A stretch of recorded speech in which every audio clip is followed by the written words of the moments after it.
નવસારીના જલાલપુર તાલુકામાં ખનન માફિયાઓ હવે બેફામ બન્યા છે। સુરતમાં ભૂસ્તર અધિકારી સામે ટ્રક લાવી અને ડરાવવાનો પણ પ્રયાસ કર્યો। ફ્લાઇંગ બોર્ડના અધિકારી, વર્લ્ડ ઇન્સ્પેક્ટર સહિત સુપરવાઇઝરને ડરાવવાનો પ્રયાસ કર્યો હતો। સુરત ખાણ ખનીજના અધિકારીઓ ખનીજ ચોરી કરતા 4 ટ્રક જપ્ત કર્યા। ટ્રક સાથે ખાનગી વાહનમાં આવેલા રત્ના ભરવાડ નામના શખ્સે બોલાચાલી પણ કરી હતી। સરકારી ફરજમાં રૂકાવટ કેસમાં રત્ના ભરવાડ સામે પણ ફરિયાદ દાખલ।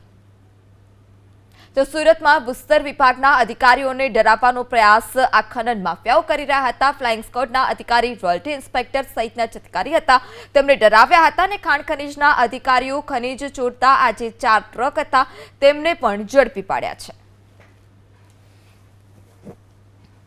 બનાસકાંઠાના અંબાજીમાં અકસ્માત। જીપ ચાલકે રસ્તા પર ઉભેલા છોટા હાથીને ટક્કર મારી। ટક્કર મારતા છોટા હાથી પલટી ગયું હતું। જીપમાંથી ભારત સરકાર લખેલું બોર્ડ પણ મળી આવ્યું। જીપ ખાનગી હોવા છતાં ભારત સરકાર લખેલું બોર્ડ મળતા અનેક સવાલ પણ ઉઠી રહ્યા છે।